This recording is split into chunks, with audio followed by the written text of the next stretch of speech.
안녕하세요. 저는 남편과 시댁 때문에 힘든 시간을 보내고 겨우 제자리를 찾은 30대 후반의 평범한 여성입니다. 표리부동이라는 말을 아시나요? 겉은 훌륭해 보이나 속은 그렇지 못한 속물적인 것을 일컫는 말이라고 해요. 그리고 그 말은 제 전남편과 시모에게 딱 맞는 말이라 생각이 드네요. 오늘 제가 들려드릴 사연은 그런 앞과 뒤가 다른 두 사람과 인연을 끊게 된 이야기입니다. 만나지 말았어야 할 저희 두 사람이 만나게 된 것은 제가 30대 초반인 어느 날이었습니다. 당시 저는 어린이집 보육교사로 일하고 있었고 남편은 아동복지센터의 사회복지로 일하고 있었어요. 저와 남편은 소개팅으로 만나게 됐는데 제가 소개팅 전 상대방에게 원한 건 두 가지뿐이었어요. 술, 담배를 하지 않았으면 좋겠다고 말이죠. 요즘에 술 안 하는 사람은 없을 텐데 제 지인은 그런 사람 있다며 소개를 해주겠다고 하더군요. 처음 남편을 보았을 때는 착하고 순한 사람이라는 생각을 했어요. 그래서 저는 그 사람과의 만남을 이어갔죠. 그렇게 순순히 결혼으로 이어질 줄 알았던 저희 만남에 순간 브레이크가 걸린 일이 생겼어요. 바로 종교 때문이었죠. 저는 무교였고 저희 부모님도 종교가 없었어요. 조부모님은 불교였지만 다 돌아가시고 없었고요. 그래도 제사는 꼬박꼬박 지내는 집이었는데 남편 집은 달랐어요. 교회를 다니시더라고요. 특히 시모 될 사람은 독실한 신자셔서 주말뿐만 아니라 새벽이나 밤에도 다닐 정도로 교회와 그 커뮤니티를 사랑하는 아주 신실한 분이셨어요. 게다가 남편은 모태신앙으로 일하고 있는 곳도 기독교 재단인 곳이었거든요. 솔직히 고민이 안 될 수가 없었어요. 이혼 사유 중에 생각보다 많은 게 종교적인 문제인데 괜찮을까 싶었어요. 어머니에게 이야기를 해봤더니 생각 외로 긍정적인 답변이 금방 나오더라고요. 괜찮지 않니? 사이비 종교 이런 것만 아니면 솔직히 제사 지낼 것도 없고 교회 사람들끼리 나눔도 많이 하고 그런 것 같던데 네가 괜찮으면 엄마도 반대는 안 할 거야. 사람이 중요한 거지 종교보다야. 어떤 종교를 가지든 그 사람이 괜찮고 좋으면 돼. 그 말에 저도 곰곰이 생각했어요. 그리고 제게 청혼을 했던 남편에게 말했어요. 몇 번 다녀보다가 나랑 안 맞으면 나도 더 이상 안 나갈 거야. 그래도 괜찮아? 괜찮지. 고마워, 자기야. 우리 엄마는 당신이랑 결혼한다고 하니까 엄청 좋아하셔. 그 이야기를 듣고 뭉클하지 않을 사람이 어디 있을까요? 저는 결혼 직후부터 시모 시부와 함께 교회에 다니게 되었어요. 생각보다 나쁘지 않았고 사람들도 좋았어요. 딱 한 가지 불편한 건 몸이 불편한 시부를 모시는 일이었는데 그건 남편이 많이 도와줘서 걱정 없었어요. 시부는 뇌졸중으로 몸이 많이 안 좋은 분이셨어요. 말도 정신도 어눌하고 몸은 더 운신하기 힘들었죠. 보통 병원에 보내는데 시댁에서는 직접 케어하고 계시더라고요. 그 부분이 참 대단하다 생각했어요. 다른 사람들도 똑같이 생각하는지 시모와 남편의 가족 사랑에 대해 항상 칭찬해주고 시부를 위해 기도도 해주고 했어요. 저는 그런 시모와 남편 옆에 붙어있는 것뿐이었는데 시모는 항상 며느리라며 인사도 시키고 여기저기 안면도 트게 만들어줬어요. 솔직히 귀찮다고 느껴지기는 했지만 가정의 평화와 사람 만난다는 생각으로 계속 다니고 있었습니다. 그렇게 화기애애한 가족이던 저와 남편은 결혼 1년 차에 아이를 낳았고 저는 점점 더 행복해졌어요. 완벽한 가족이고 평화로움이다 라고 생각했는데 그게 사실은 위장된 거였다는 걸 깨닫게 된 일이 있었죠. 결혼 2년 차, 아이가 1살이 됐을 무렵에 처음으로 크게 부딪힌 일이 생겼어요. 그건 정말 신혼 초에 일어난 일이었죠. 남편이 하루는 심각한 표정으로 저를 부르더군요.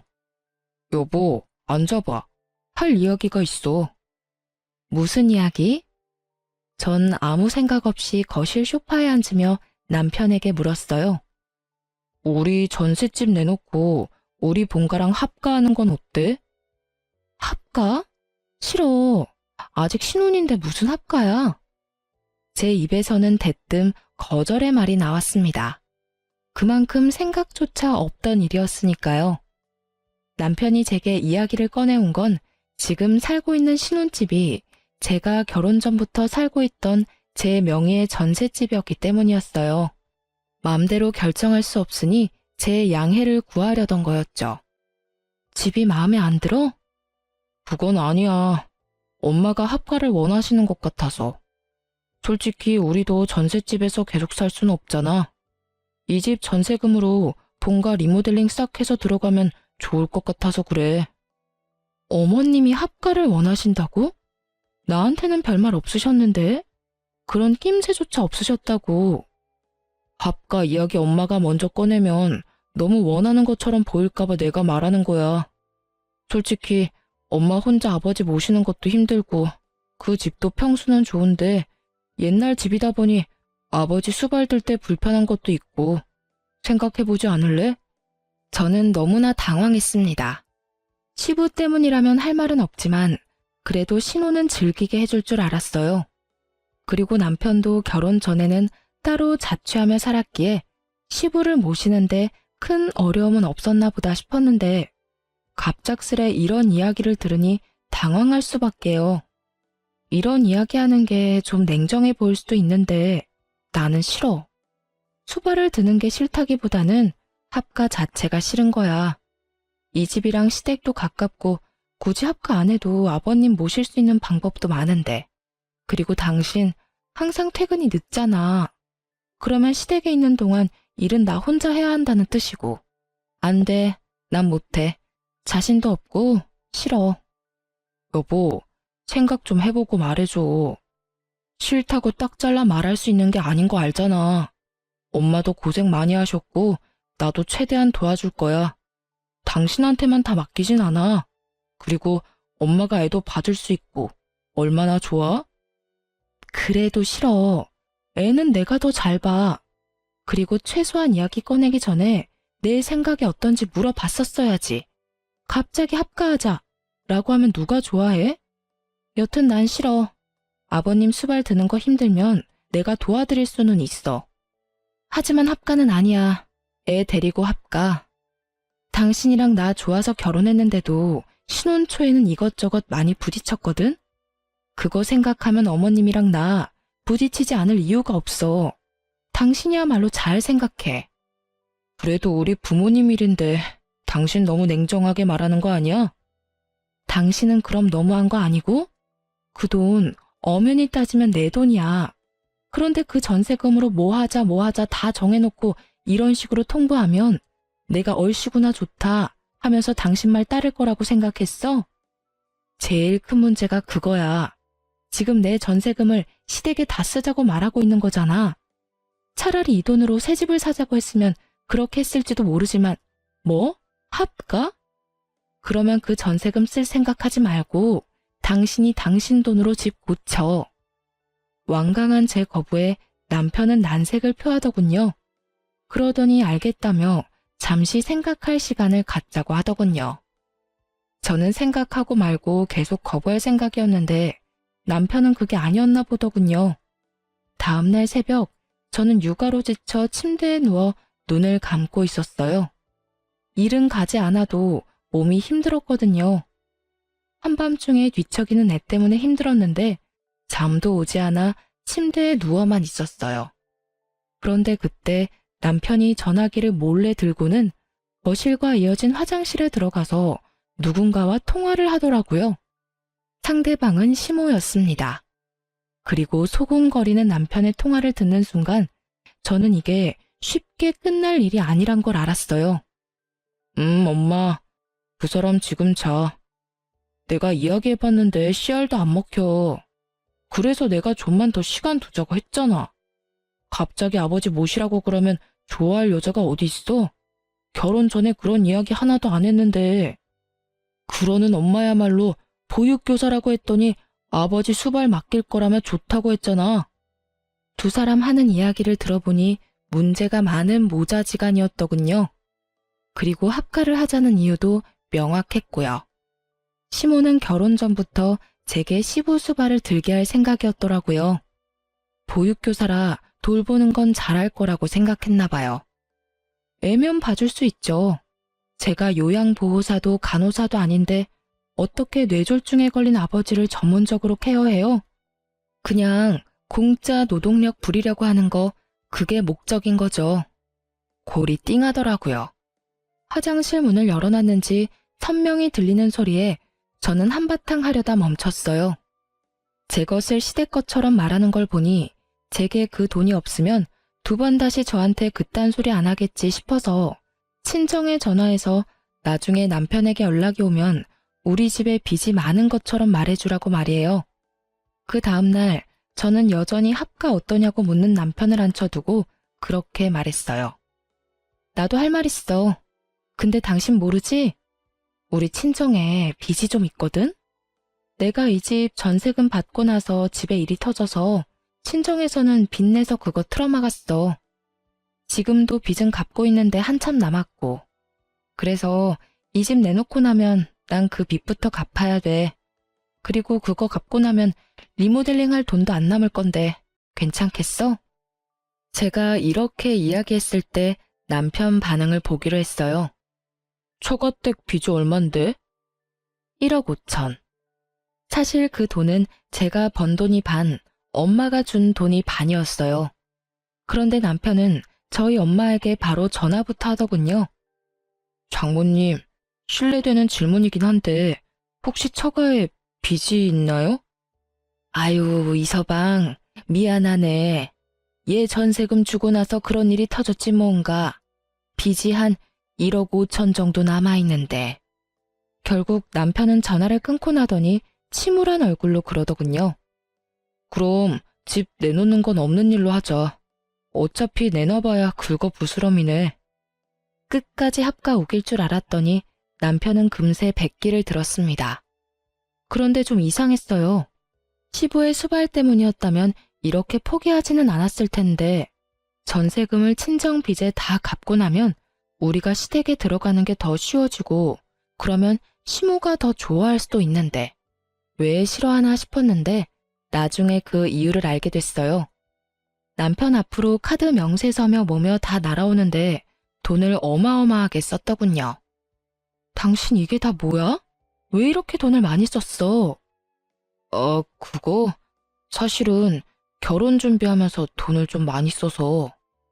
결혼한 지 벌써 3년이야. 게다가 당신 월급으로 갚는 것도 빠듯할 정도잖아. 이거 어떻게 갚으려고 이렇게 막 쓴 거야? 이번에 합가 잘 되면 당신 전세금 좀 빌려서 갚으려고 했지. 뭐? 그걸로 당신 빚을 내가 왜 갚아? 이건 지금 어쩔 건데? 갚아줄 생각도 없으면서 잔소리는 왜 해? 내가 알아서 할 거야. 대신 당분간 생활비 못 내. 제 재산을 자기 것처럼 여기는 남편 때문에 거짓말을 했지만 그 거짓말 때문에 남편이 자기 빚을 이렇게 오픈하게 될 줄은 저도 상상 못했어요. 저는 너무나 당황하며 남편을 재촉했습니다. 어머님한테 가서 도와달라고 그러자. 우리끼리 해결할 문제가 아니야. 나 지금 육아휴직 중이라서 돈 한 푼 안 버는데 당신까지 이렇게 빚을 지면 어떡하란 말이야. 전세금이랑 합가 이야기만 잘 끝났어도 내가 이걸 이런 식으로 오픈할 일은 없었을 거야. 그런데 당신이 그 전세금이 친정 거라고 말한 적도 없잖아. 난 당연히 그 전세금으로 다 해결할 수 있을 줄 알았지. 당신 나한테 돈 맡겨놨어? 내가 너한테 돈 빌렸냐고. 우리 집이 네 현금 창고야? 부부 재산은 공동의 재산이야. 어차피 내가 빚 있으면 당신도 힘들 거 아니야. 그러면 어떻게라도 갚아야 되지. 그게 맞는 거 아니야? 무슨 헛소리야. 당신 혼자 진 빚을 내가 왜 갚아? 그럼 그 돈은 어디다 쓴 건데? 남편은 아무런 말도 하지 못했습니다. 결국 우리들의 언쟁은 남편의 자리 회피로 끝이 났고 저는 남편에게 문자를 보냈습니다. 어머님한테 연락해서 어떻게든 도와달라고 해. 이 문제는 우리끼리 해결 불가능한 문제야. 지금 있는 돈도 없는데 나까지 빚을 내면 우리 둘 다 파산이야. 알겠어? 결국 남편이 시모에게 도움을 청했는지 그 다음날 저에게 전화가 걸려왔어요. 넌 도대체 집안 살림을 어떻게 하길래 네 남편이 그렇게 빚을 지는 것도 모르니? 그 이야기에 정말 당황했습니다. 왜 저를 탓하시는지? 돈을 빌린 건 본인 아들인데 말이죠. 어머님, 저는 아무것도 모르고 있었고 생활비도 그 사람은 저한테 한 달에 50만 원밖에 안 줬어요. 나머지는 본인이 알아서 쓰고 있었다고요. 한 달에 꼴랑 50만 원 받는 걸로 무슨 살림을 어떻게 살라고요? 그럼 저 혼자 벌어서 세 식구 살림하란 말이에요? 얘는 또 뭐 그런 식으로 이야기를 하니? 어쨌든 이번 일은 내가 해주기로 했다. 앞으로 정신 좀 똑바로 차리고 살아. 살림은 그렇게 하는 거 아니야. 알아듣겠어? 저한테 말고 남편한테 말씀하세요.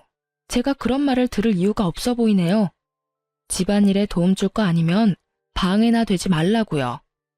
결국 시모와 저도 다투게 되었고 시모는 더 이상 말해봐야 자기 아들 얼굴에 침 뱉는 일밖에 안 되니 뚝 전화를 끊어버리더군요.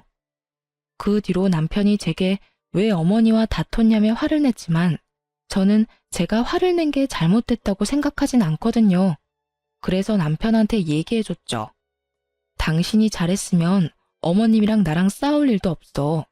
애초에 당신이랑 싸울 일도 없었겠지. 그래서 앞으로 이런 일로 다시 한 번 더 우리 결혼 생활에 문제가 생기게 되면 나 절대로 당신 가만히 안 둬. 알았어? 한 번만 용서해주고 넘어가는 거야. 두 번은 안 돼. 알아들었어? 다시 사고 치면 그때는 당신이고 뭐고 안 볼 사람 되는 거라고.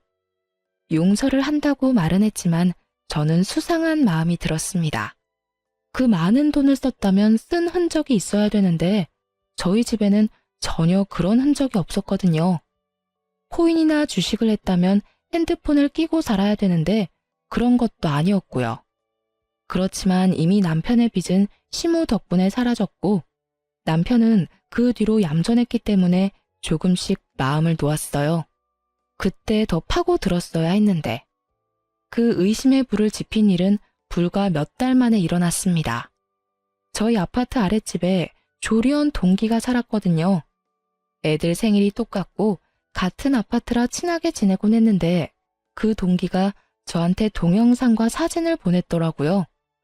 자주 애들 사진 공유하니까 애들 사진인가 보다 싶어 들어갔는데 저는 사진을 보고 너무 놀라 들고 있던 컵을 떨어뜨리고 말았습니다.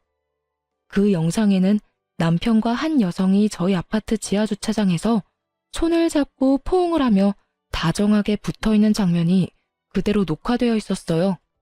저는 부랴부랴 조리원 동기에게 전화를 했습니다. 이게 뭐야? 이거 어디서 난 거야? 언니, 봤어요? 그거 형부 맞죠? 세상에, 어쩐지. 나 요즘에 배달시킨 게 계속 없어져서 아파트에 관리사무소 가서 CCTV 확인 좀 해달라고 했거든요. 계속 물건이 없어진다고요. 좀도둑이 제 박스를 가져가는 게 보이긴 하는데 지하까지 가더라고요. 그래서 저도 지하 주차장 CCTV까지 봤죠? 근데 그 도둑놈이 사람 인기척에 놀라 흠칫하며 후다닥 지나가는데 옆에서 형부랑 그 여자랑 둘이 있더라고요. 너무 놀라서 언니한테 영상 보낸 거예요. 그 여자 누군지 모르겠어요? 전혀 짐작도 안 되는 여자였어요. 남편이 밖에서 여자를 만난다는 것도 모르고 있었으니까요. 지금 당장 남편에게 전화할까 하는데 그때 제가 자주 보던 고민상담 코너에서 분류는 증거 싸움이라는 말이 언뜻 떠오르더군요. 저는 이 쥐새끼 같은 남편과 상간녀가 증거를 다 불태우기 전에 몰래 증거부터 수집하기로 했습니다. 그리고 상간녀의 뒤도 같이 캤어요. 털어서 먼지 안 나오는 사람 없잖아요. 작정하고 증거를 모으는데 상간녀도 참 양파 같은 여자더군요. 게다가 더 열받는 건 남편이 그때 빚진 거 있잖아요. 그 돈을 전부 그 여자한테 다 털어넣었다는 사실이에요. 와이프는 집에서 애 보느랴 돈 아끼랴 개고생하며 사는데 상간녀에게 이것저것 선물 다 해주고 결국에는 빚까지 진 호구 같은 놈을 어떻게 해야 하나 고민하다가 일단 시모에게 먼저 이야기하기로 했습니다. 시모가 독실한 기독교인인데 자식이 불륜을 저지른다고 하면 남편을 혼내줄 거라고 생각했거든요. 그런데 그 반응은 제 예상과 180도 달랐어요. 네가 잘못한 거 아니니? 내 아들하고 닮은 사람일 수도 있지 않니? 어머님, 닮은 사람이라도 옷이나 소지품은 다 다르잖아요. 지금 남편 입은 옷이며 소지품은 다 저희 집에 있는 물건이에요. 그렇다면 이미 결론이 난 것 같은데 넌 도대체 이 일을 왜 나한테 이야기하는 거니? 네? 정말로 뜬금없는 시모의 말에 저야말로 어리둥절해져서 되물었어요. 네가 남편 뒤나 캐고 다니면서 남편 불륜이나 지어서 말하는 거 보니 네가 의부증인가 보다. 이게 우리 아들이라는 건 맞다고 치자, 네 말대로. 그런데 너 없는 이야기 지어내고 그러면 못 써. 그 여자랑 그냥 아는 사이일 수도 있지 않니? 어머님, 숙박업소에서 함께 나온 거 보면 확실하잖아요. 난 그런 거 모르겠고 헤어질 거 아니면 그냥 덮고 살아라. 집이며 주변 시끄럽게 하지 말고. 저는 그간 쌓아온 시모에 대한 신뢰가 와르르 무너지는 기분이었습니다. 제가 시모에게 남편의 불륜에 대해 먼저 말한 것은 시모가 남편을 따끔하게 일러주길 바라는 마음에서였어요. 그리 독실하고 신실한 시모이니 자기 아들의 불륜을 알면 아들에게 저 대신 인간의 도리를 따져 제정신을 차리도록 만들어줄 거라 생각했거든요. 그런데 이런 반응이라니. 저는 배신감에 치를 떨며 집으로 돌아왔어요. 이를 바득바득 갈며 모아놓은 증거를 보며 저는 그날 저녁 남편에게 제가 모은 증거를 들이밀며 따졌습니다. 이거 설명해봐. 제가 던진 사진에 남편 놈이 저를 빤히 쳐다보더군요. 또 내 뒷조사했냐? 뒷조사했으면 왜? 잘못됐어? 열받으면 너도 내 뒷조사해. 나는 아무것도 걸릴 거 없으니까. 나처럼 네가 떳떳하면 문제 없잖아. 그런데 지금 이게 뭐야? 네가 바람피운 증거가 떡하니 있는데? 아, 진짜 너 최악이다. 어떻게 남의 사생활을 이런 식으로... 불륜이 사생활이야? 말 같은 소리를 해. 어디서 개 짖는 소리 그만하고. 그리고 너 알고는 있어? 그 여자 가정까지 있는 유부녀야. 알고 만나는 거니? 알고 있어. 뭐? 안다고. 그 사람도 곧 이혼하고 나랑 결혼하기로 했어. 결혼? 미쳤어? 당신 유부남이야. 그게 뭐? 솔직히 당신이랑 결혼 잘못한 것 같아. 그 여자를 먼저 만났다면 당신이랑 결혼 안 했을 거라고. 당신 직업이 엄마 마음에 들어서 결혼한 거야. 그걸 말이라고. 정신이 나갔네. 제정신이 아니야. 제정신이었으면 결혼해서 네 새끼 낳아준 마누라한테 이런 말을 할 수가 없지. 당신이 알았으니 차라리 잘 됐어. 우리 이혼하자. 뭐가 이렇게 당당한가 싶었어요. 가진 거 쥐뿔도 없는 놈이 저만큼 당당하니 뭔가 큰 걸 감추고 있나 싶을 정도였죠. 남편과 싸우고 난 뒤 저는 시모와 함께 가던 교회에 안 갔어요.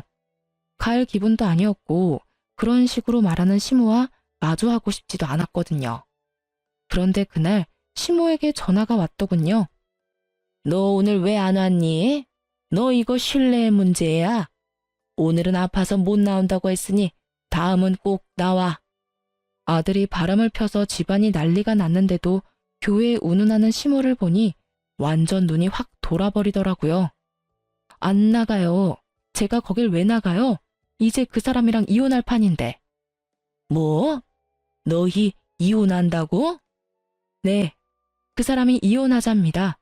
그것도 가정이 있는 여자랑 결혼하겠다고요. 제 말에 살짝 충격 먹은 건지 시모가 순간 아무 말도 못하더군요. 이제 좀 속 시원하세요? 저를 의부증으로 몰아가면서 아들 두둔하시더니 하필이면 가정이 있는 여자랑 바람을 핀다니 어떠세요? 저는 기분이 아주 더럽던데. 덮고 살고 할 것도 없었네요. 빌며 사과라도 하고 다시는 안 만나겠다고 해도 용서해줄까 말까인 상황에 유부녀를. 그만해라. 어차피 너희 사이 망가진 거 고칠 수 없어 보이니 이혼하는 것도 한 방법이지. 그리고 너 이혼할 거면 곱게 해. 어디 가서 소문나도록 하지 말고. 처신 똑바로 하라는 소리야. 알아들어? 세상에, 제가 들은 게 맞나 싶었어요. 아들 두둔하는 거야 그렇다 손 치지만 저한테 처신을 똑바로 하라니. 제 자식한테는 쓴소리 하나 하기 싫고 며느리한테는 쓴소리며 못할 소리며 가리지 않고 하는 시모를 보니 저도 이성의 끈이 뚝 끊어졌어요. 이혼하는 마당에 그걸 어떻게 신경 써요? 그렇게 조용히 저희 이혼시키고 싶으시면 어머님이 알아서 하세요. 저한테 이래라 저래라 하지 마시고. 시모 때문에 열받아서 씩씩거리는데 상간녀가 저한테 연락이 왔어요. 잠깐 나오세요. 서로 할 말 많잖아요. 내가 너 오란다면 오고 가란다면 가는 사람이야? 나 당신 같은 여자랑 상종도 하기 싫으니까 2번 다시 연락하지 마. 저도 앞으로 연락 안 할 거예요. 한 가지만 말하려고 했는데 그럼 전화로 하죠. 집에 있는 거 다 놔두고 몸만 나가세요. 지저분하게 굴면서 이혼 안 하려고 발버둥 치지 말고요. 뒤처리하는 저도 생각해줘야죠. 정신 나간 년이 여기 또 있네. 이보세요 상간년아. 뒤처리는 네가 다 해야 할 것이고 대신에 이혼은 무조건 내가 해준다. 그리고 여기 있는 내 물건 딱 다 들고 갈 거야. 네가 사귀는 그 나쁜 불륜남한테 무슨 소리 들었는지는 모르겠지만 쓰레기 새끼 데리고 살아봐야 쓰레기라는 거 언젠가는 깨닫기 바란다. 한 번만 더 전화해서 이딴 도발하면 너네 회사로 가서 한바탕 뒤집어 줄 거야. 쓰레기라도 뺏기니까 속 쓰려서 발악하나 본데 나는 그 사람하고 헤어질 생각 없어요. 우리는 사랑으로 맺어져 있고 당신 같은 사람은 그냥 거쳐가는 사람일 뿐이라고. 어디서 버림받은 주제에 큰 소리야? 버림받았으니까 큰 소리 치지. 마음 같아서는 온 동네방네 돌아다니면서 두 연놈들이 무슨 짓 했는지 다 까발리고 싶다만 내가 나중을 위해서 참는 거야. 두고 너네들한테 복수하려면 지금 법에 문제되는 일 만들어서 처벌받으면 곤란하지. 벌벌 떨면서 살아. 내가 위자료 소장 어디로 던질지 모르니까. 남편과 시모 상간녀까지 재수없는 것들과 드자비질하는데 지치는 건 저더군요. 그래서 한 번에 싹 다 정리하기로 마음먹었습니다. 그날로 저는 남편과 이혼 소송에 들어갔습니다. 그리고 그와 동시에 집주인에게 전화를 했어요. 재계약 안 하겠다고요. 때마침 전세 재계약 날짜가 다가오고 있었거든요. 부동산에서 왔다 갔다 하는데 남편에게는 이야기도 안 했어요. 어차피 집에 들어오지도 않더군요. 문자 하나 왔어요. 이혼 판결 나기 전에는 거기 안 들어갈 거라고요. 제 신혼집도 재산 분할에 들어갈 거라는 착각이라도 한 모양이더라고요. 저는 모르는 척했어요. 알려줄 필요도 없었죠. 고유 재산은 재산 분할에 안 들어간다는 걸요. 그렇게 전셋집은 새로운 계약이 됐고 이사 전날 저는 짐을 모두 싸서 친정으로 모두 보내버렸어요. 큰 가전 중에 쓸만한 것은 모두 팔아버렸고 남편 짐은 그대로 놔뒀어요. 그리고 제 짐 다 보내고 남편 놈에게 문자 하나 보냈어요. 짐 가지고 꺼져. 라고 말이죠. 남편 놈은 답도 없더군요. 저는 코웃음을 쳤습니다. 남편 놈이 이제 당할 일들이 눈에 선했거든요. 역시나 다음날 아침이 되니 집주인이 전화가 왔더라고요. 아유, 새댁. 짐을 이렇게 빼다 말면 어떡해? 좀 있으면 새로운 세입자 들어오는데 빨리 와서 빼줘야겠는데. 어머, 제 전남편이 아직 안 뺐나 보네요. 아주머니, 죄송한데 전남편이 제 연락은 안 받아서 그러는데 전화번호 알려드릴 테니까 전남편한테 직접 전화 좀 해주시면 안 될까요? 전남편 그러니 집주인도 눈치를 챈 모양이더군요. 아이고, 알았어. 내 전화해 볼게.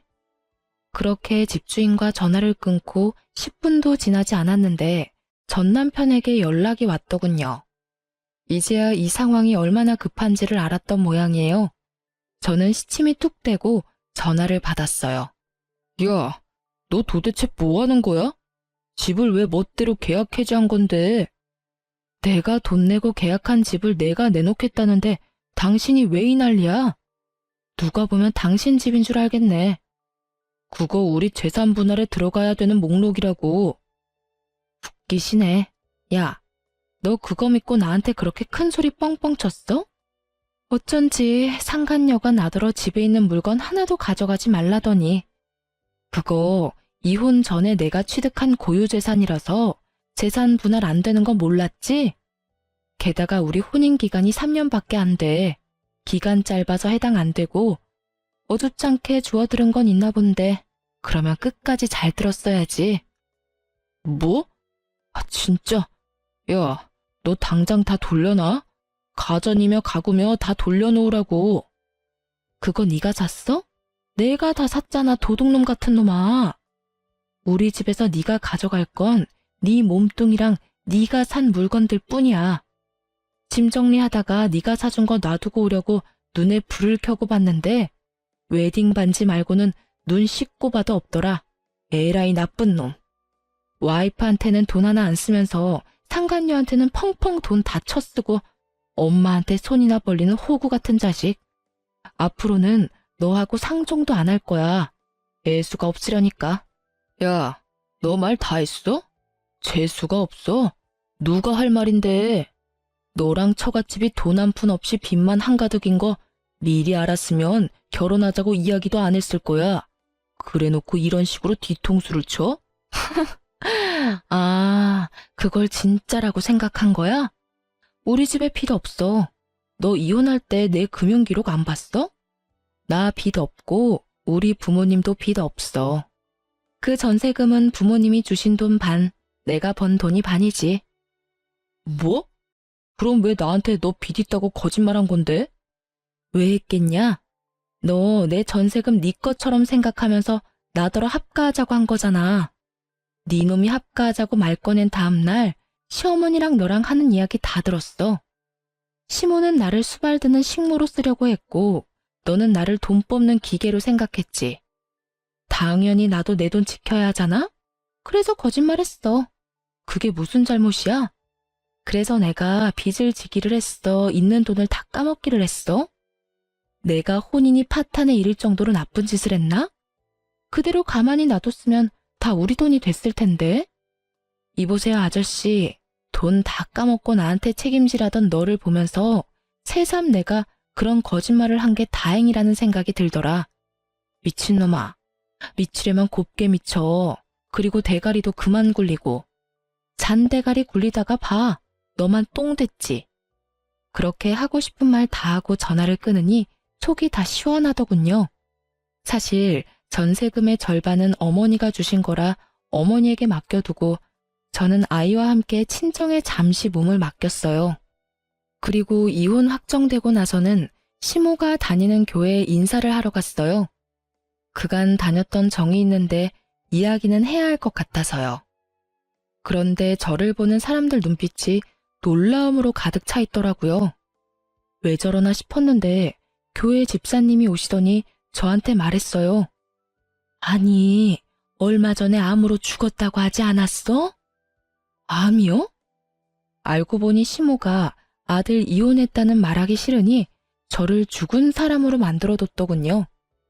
이혼 이야기 나오고부터 6개월 넘게 다니지 않았는데다가 그때쯤에는 집도 친정으로 옮긴 상태라 오며 가며 볼 사람도 없었으니 다들 시모 말만 듣고 제가 죽었다고 생각했다고 하더군요. 다들 모르셨나 보네요. 제 전남편이 유부녀하고 불륜을 저질렀는데 저한테 이혼을 하자고 그러더라고요. 그 여자랑 살고 싶다고요. 그래서 이혼하느라 여기 못 온 거예요. 제가 늦게나마 신을 섬기게 돼서 그 사람들이 아무리 정신 나간 짓을 해도 용서를 해줄 마음이 있었는데 전남편과 어머님은 용서를 구하기는커녕 더 당당하게 이혼하려면 곱게 하라고 말씀하시더라고요. 세상에, 신을 섬기는 자들이 어찌 그리 부도덕한 짓을 하는지 어디 가서 똑같은 행동할까봐 겁나네요. 종교인이라고 하기에도 부끄러운 행동이에요. 어머, 설마 그런 일이 있을 줄이야. 그럼 그 여사님이 데리고 다니던 여자가 그 유부녀인가? 시모는 벌써 여기에 그 상간녀까지 데리고 다니는 것 같았어요. 그런데 산 사람을 왜 죽었다고 했대? 아무리 미워도 그런 짓을 하면 안 되지. 그분도 예전 같지 못하시네. 이 죄를 어찌다 회개하시려고. 회개를 할 마음은 있으시겠어요? 없던 일로 하고 싶어서 며느리를 죽은 사람 취급했는데. 아휴, 못 믿을 사람이네.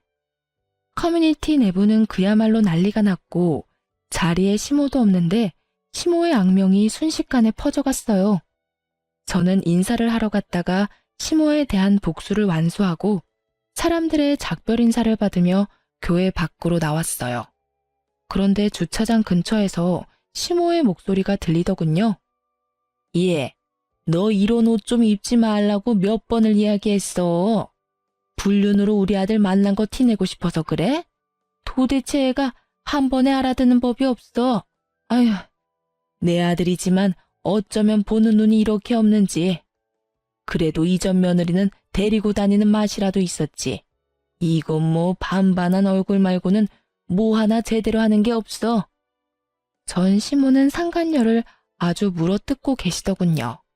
저는 그 모습을 보며 웃었습니다. 그리고 전 시모 앞에 떡하니 얼굴을 드러냈죠. 너 왜 여기에 있어? 너 설마 교회에 들어갔다 오는 길이니? 그건 어머님이 들어가 보시면 알겠죠. 인사 잘하고 돌아갑니다. 그리고 죽었다고 말해주셔서 고마워요. 근데 그거 아시나 모르겠네요. 죽었다는 소문나면 오래 산다는 말. 그치만 어머님 평판은 좀 그렇겠네요. 사람들이 거짓말쟁이라고 생각하지 않을까요?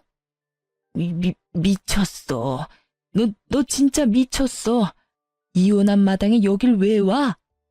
제 말에 시모가 부들부들 떨며 저를 손가락으로 가리키더군요. 살아있는 사람인데 어딜 가든 무슨 상관이에요?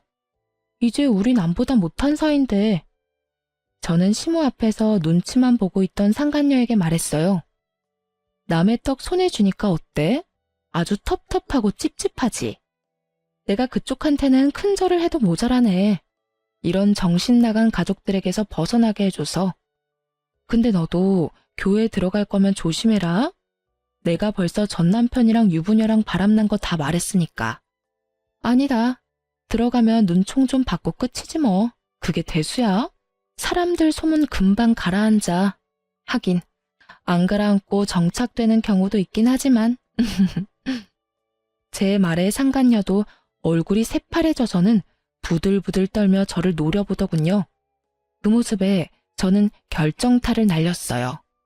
아참, 그리고 내가 살던 신혼집, 너 거기 있는 거 다 놔두고 몸뚱이만 나가라고 했었지? 근데 어쩌지? 네가 그 정신 나간 놈한테 무슨 말을 들었는지는 모르겠지만 그 전셋집 결혼 전부터 내가 가지고 있던 전셋집이거든.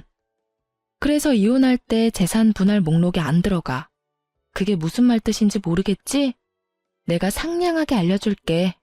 네 남편 개털이라는 뜻이야, 이 상간녀나. 남의 거 탐내다가 둘 다 개털 됐네? 정말 보기 좋은 한 쌍이다. 그치? 상간녀가 그 이야기 듣더니 벼랑간 가방 안에서 차키를 꺼내더니 급하게 차에 시동을 켜더군요. 예, 며느라가. 어디 가냐? 나도 같이 가야지. 너만 가면 어떡해? 제가 왜 며느리예요? 아직 혼인신고 안 했거든요. 그리고 저는 돈 없는 남자랑 결혼할 생각 없어요. 여태까지 이 말도 안 되는 짓에 어울려준 건 그 남자가 나를 데리고 살 자격이 된다고 생각해서였거든요. 돈이 없으면 저랑 살 생각을 하면 안 되죠. 냉정하게 할 말만 하고 돌아선 상간녀는 차를 타고 사라졌고 시모는 멍청하게 서 있더군요. 상간녀가 아주 얌전한 줄 착각하고 계셨더군요. 그러다 뒤통수 맞고 벙찐 표정이 참 보기 좋았어요. 그리고 이때다 싶어 저는 교회를 향해 소리쳤어요. 어머, 어머님, 여기서 보네요. 제가 죽었다고 말씀하셨다고 하시던데 어머님은 잘 지내셔서 다행이네요. 결국 제 큰 목소리에 안에 있던 사람들이 나와 시모를 둘러싸자 시모는 참지 못하고 그대로 도망쳤어요. 헐레벌떡 뛰어가는 그 뒷모습을 보는데 어찌나 고소하던지. 나중에 소문을 들어보니 소문이 다 나서 그곳에 가지도 못하고 결국 노이로제 걸려서 병원 치료받으러 다닌다고 하더군요. 사람을 죽은 사람으로 만들려고 했는데 이 정도는 당연히 벌받을 생각하셨어야지. 그런 짓을 하고도 아무렇지 않게 넘어갈 양심 없는 생각을 하니 이런 불상사가 터지네요. 저는 마지막으로 전 남편에게 한 방을 날리기 위해 이메일을 하나 작성했습니다. 그리고 전 남편의 회사로 휙 보냈죠. 그 안에 적힌 글은 남편이 한 짓들을 간략히 적은 글이었는데 보통의 회사라면 굳이 불륜 정도로 문제 삼지 않을 테지만 그 직장 자체가 좀 특수하거든요. 기독교 재단 아동센터. 아동을 돌보는 사람이며 게다가 신실한 사람들이 모인 곳에서 유부녀와의 불륜으로 조강지처와 아이를 버린 인간에 대해 좋게 생각할 리가 없으며 자신들의 이미지를 생각하지 않을 수가 없겠죠. 결국 전 남편은 회사에서 품위유지 위반과 심각한 사칙 위반이 적용돼서 직장에서 잘렸어요. 사실 이렇게 잘리기 쉽지 않은데 알고 보니 시모가 그 직장에 전 남편을 넣어줬던 건데 시모가 저지른 부도덕한 짓들이 직장까지 소문나면서 결국 남편을 해고하는 것으로 가게 됐다고 해요. 나중에 들어보니 상간녀도 전 남편에게 정 떨어졌는지 정말로 돈이 없어서 마음이 식었는지 전 남편을 버리고 떠났다고 하더군요. 저는 조금 늦게 상간녀에게 상간녀 위자료 소장을 보냈어요. 상간녀는 능력이 좋은 모양인지 그새 새로운 남자를 낚았더군요. 저도 몰랐는데 새로운 남자와 함께 있다가 불시에 제 위자료 소장을 그 남자가 보게 되어 한바탕 난리가 나서 다시 버려졌다고 합니다. 제가 거기 있었어야 했는데 그 여자가 어떻게 버려지는지 봤어야 속이 더 시원했을 텐데 그럴 수 없던 게 너무 아쉽네요. 전 남편은 양육권이며 친권 다 포기하겠다고 해놓고는 이제 와서 징징대며 아이를 포기 못한다며 아이한테 면접 교섭권을 쓰겠다며 난리를 쳤어요. 결국 애 때문에 만나게 됐는데 남편 놈이 우물쭈물 하는 걸 보니 딱 감이 오더라고요. 이쪽이 본론이겠다 싶은 감. 그래서 제가 먼저 선수 쳤어요. 잠깐만, 나부터 이야기 먼저 좀 할게. 혹시라도 정말 혹시 말도 안 되는 이야기이긴 한데 만에 하나라도 나한테 미안하다 잘못했다 이런 이야기 할 거면 하지 마. 나는 너한테 사과받고자 나온 것도 아니고 용서를 하겠다고 나온 것도 아니야. 네 모습 보니까 걱정돼서 내가 한마디 하는 거야. 나는 너 용서할 생각도 없고 사과받을 생각도 없어. 그냥 이대로 이렇게 우리는 악연으로 있으면 좋겠고 이렇게 볼 때마다 화내는 사람으로 있었으면 좋겠어. 내 인생에서 이렇게 사람한테 큰 배신을 당해보니까 용서가 허용이 안 되는 사람도 있다는 걸 깨달았거든? 그러니까 그런 말할 거면 입도 빵긋하지 마. 제 말에 남편이 눈을 동그랗게 뜨더니 제 눈치만 살피며 힐끔거리더군요. 그렇게 면담하는 시간 내내 남편은 애를 보며 제게 뭐라도 말을 걸려고 했지만 저는 그 모든 말에 철벽을 쳐줬어요. 아이 때문에 만나긴 했지만 정말로 만나기 싫은 인간 같지도 않은 놈을 만나 할 말 같은 건 없었거든요. 그렇게 시간 보낸 뒤 우리는 헤어졌네요. 전 남편은 아무것도 얻지 못한 채로 혼자 터벅터벅 걸어갔죠. 그 뒤로는 애 보고 싶다는 말도 안 하고 연락도 없더군요. 아무리 봐도 제게 틈이 없었다는 걸 깨달았는지 애를 방패 삼아 연락해오는 일은 없어서 다행이었어요. 저는 싱글맘이 되었지만 옛날보다는 더 편하게 사는 것 같아요. 그리고 나쁜 놈들은 다들 죄다 죗값을 받았으니 저도 속 편하게 발 뻗고 잘 수 있고요. 자승자박이라고 자기가 만든 줄로 제 몸을 스스로 묶었으니 결국은 본인이 한 말과 행동 때문에 더 이상 주변에 도움을 구할 수 없는 상황에 빠졌다는 걸 시모와 전 남편이 꼭 깨달았으면 하네요. 그럼 지금까지 긴 글 읽어주셔서 감사합니다. 즐거운 하루 보내세요.